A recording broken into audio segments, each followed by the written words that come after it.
I'm making this extra video because the first one I recorded just didn't focus on the good at all that I've had in self-isolation. And I want to focus on that for a bit. Last week, I went to the movies with friends. I took people home like 3 times out of the week. I went to get coffee with people like twice. So I wasn't self-isolating at all. And it was actually really nice. I had really nice conversations. And I really saw the value of interacting with people. And I know this is the hardest part. And the hardest part is maintaining those relationships. And so I've come to a dip. And I explained this in the next video. But I did want to point out that I did have a lot of success. And I don't want this to just be all negative. Because I feel like that's what the first video that I recorded that you're about to see sounded like. And I didn't want to give out that narrative. But I have actually made a lot of progress. So yeah, I just needed to say that. You might be wondering, how's the isolation going? How's the everything going? How's the monk mode going? It's going. And I think this video is gonna be for that. Because I really need to update. Let's start with the self-isolation. Recently, there has been a dip. I don't think I've hung out with anybody for like the past 4 days. And I've rarely talked to people as well. I am again in my own world. It's so hard to get out of. Self-isolation is so easy to me at this point because my life is centered around it. I have a lot of things to do. And you know what the best thing to do that is? Self-isolate. Go in your room and work for 3 hours. Don't talk to your family. No, you have stuff to do. That's basically how my life is centered around. And it's bad because there is a balance. And it's just so difficult finding it because there's some times where I do just want to work alone in my room. And I did get a lot of comments on the self-isolation video, like, I do this and it's not really bad. But for me, I do feel like it's bad. Because I want all these things that have to do with other people, like I explained in that last video. And then I'm just not doing stuff to get to those goals. Because getting married is like such a big goal for me, honestly. Like, that's a goal. I don't care. I don't care if it's kind of not in my control. Like, it's a goal for me. It just is. But 4 days. Yeah, 4 days I haven't really branched out. But that could change on day 5. But at the same time, that's what I told myself yesterday.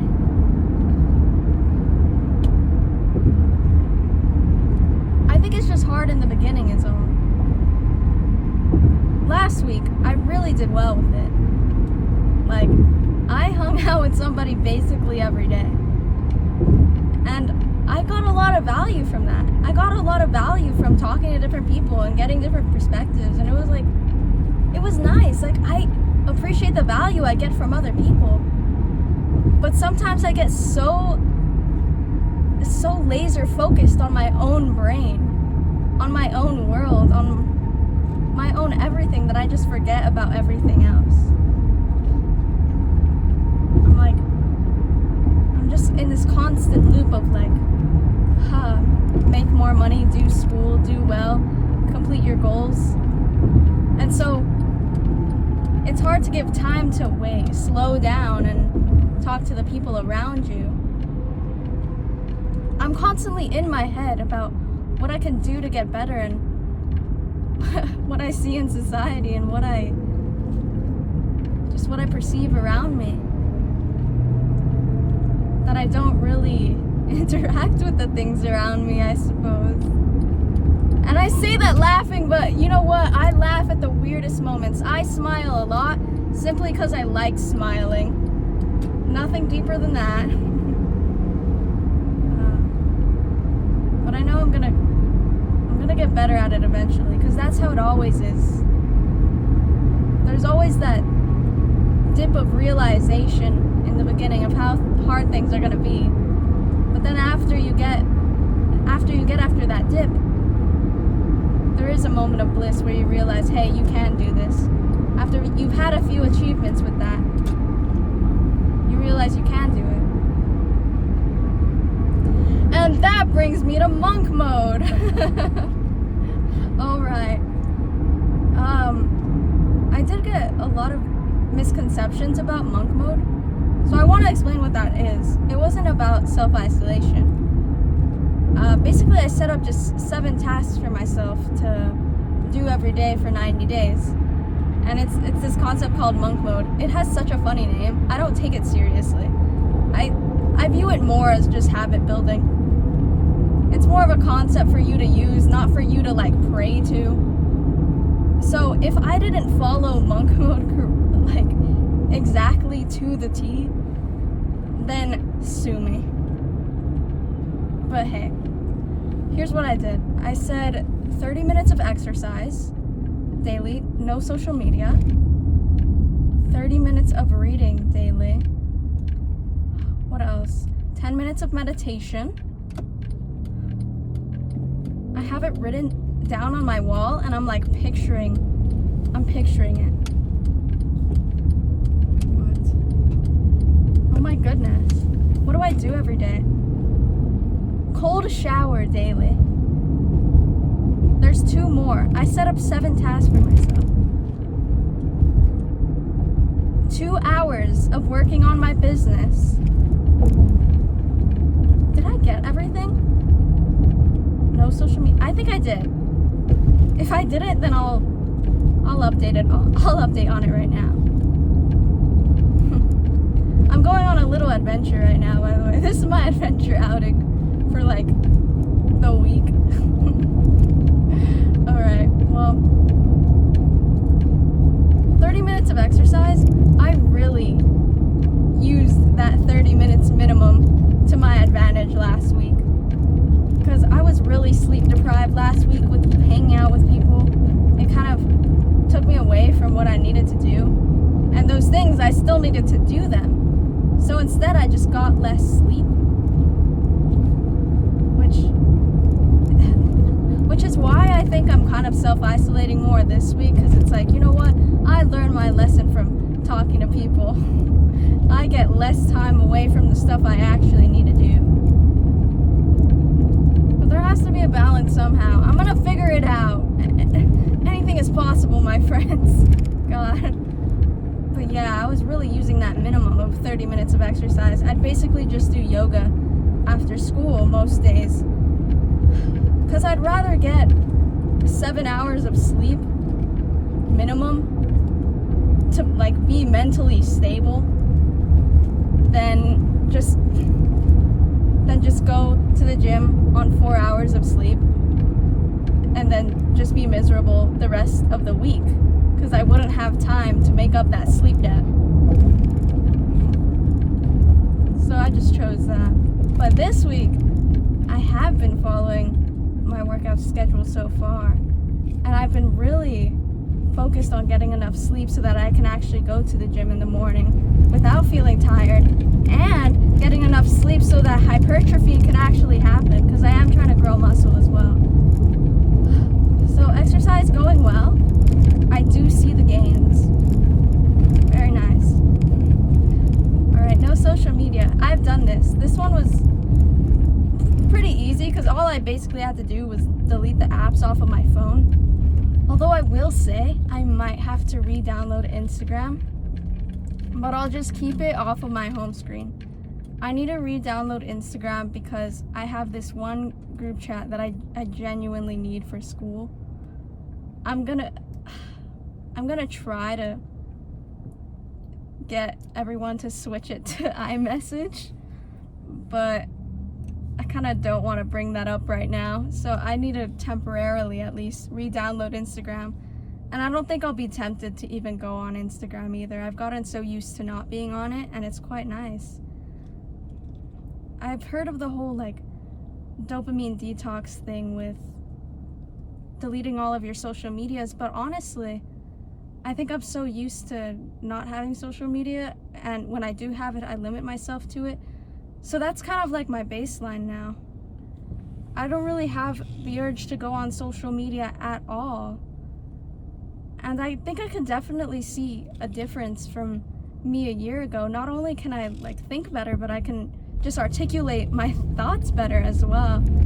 So I think a large part of me actually getting better at explaining myself was deleting social media, thank God. Because I wasn't just constantly consuming, I had to actually output what I was thinking, you know?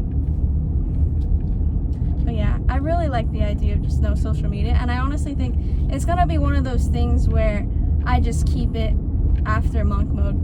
I don't really ever want to go back to having an Instagram. The only reason I would get Instagram is maybe for this channel, but I would get tempted, and then I would go on the loop of searching reels again, and I don't think it would be a nice time. And then I would be very not hyper fixated. What's the word? I'd be very overstimulated. There we go. Again. And I hate feeling that way. Like, literally, I can't go to parties sometimes. I literally leave. There's too many people talking, I'm out. I put on headphones in my school cafeteria, and my school isn't even that big. Like, I'm out. No, thank you. Alright, what was the next one? 30 minutes of reading. I've been slightly cheating, but I've been making up for it. Okay, there have been days where I don't read, but then the next day, I read like an hour. So it's like, I'm making up the 30 minutes. I've been cheating, I'm not gonna lie. But I'm too authentic. Even if there's like a slight discrepancy in something I say, I'm like, wait, but I don't. But just to let you know, like this also. You know? So I have been doing that.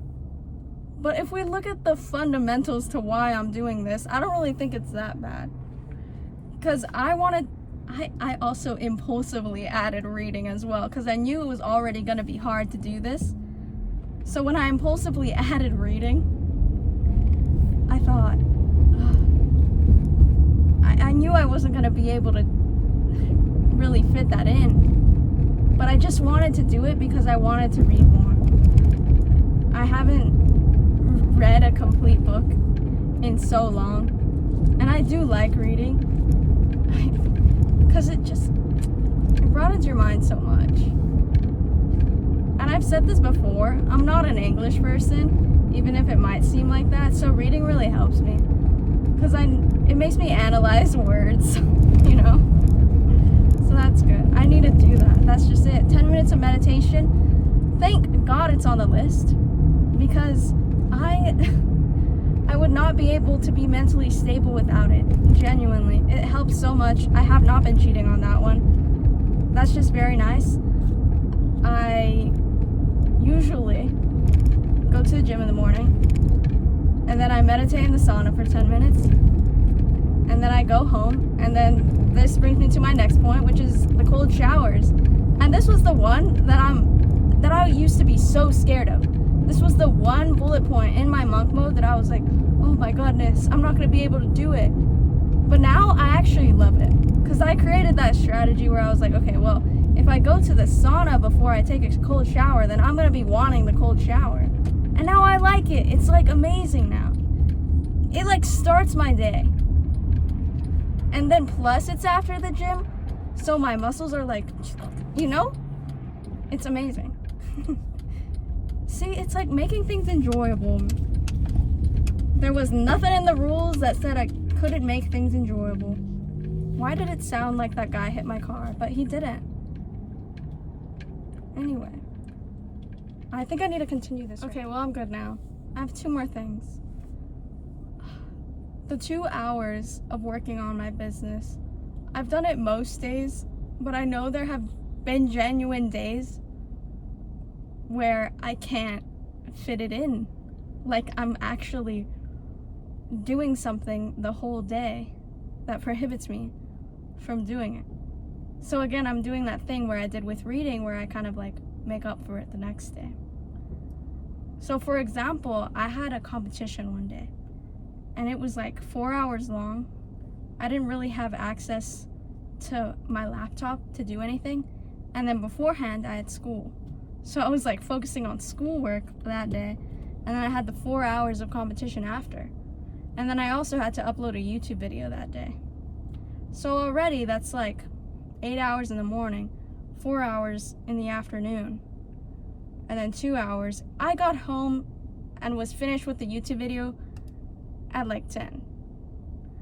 And you're thinking, well, that's 2 hours to start. No, I think I actually got finished at like 11. Long story short, I did not want to become so sleep deprived that I fell asleep at like 1 to finish working on my business. So instead, I went to sleep. And I just worked on my business like 3 hours the next day. And then 3 hours again, like the next day. So it made up for it.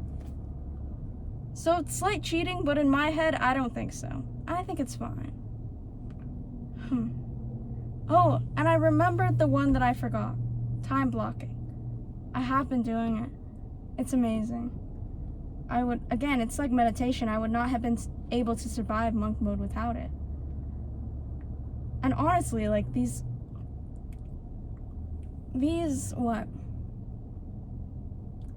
habits aren't even, they feel more like fundamental habits. They feel like passive habits. They aren't even doing something. I'd say besides the 2 hours of business. All of the other ones, I feel like they're passive. Like they're just a part of life, like that you should do them. Time blocking might be an active thing, because that's kind of extra. But it is fundamental for sure. It helps so much with everything in your life. And I get asked a lot, like, oh, well, do you time block hangouts? Like, how would that work? No, absolutely not. That would be so disrespectful. Imagine you're at a hangout and your friend is just constantly looking at their watch like, I almost need to go. I don't do that. Especially with family. No, absolutely not. Like, that's crazy. Don't time block your hangouts. I don't care if that's breaking monk mode. No, absolutely not. If I'm hanging out with a friend, that's their time. They get it. I'll adjust my time to them, you know? But yeah, that was my little update. Also, my little adventure was just getting gas. So that's it. I'll be able to explore my city again soon. I love doing that.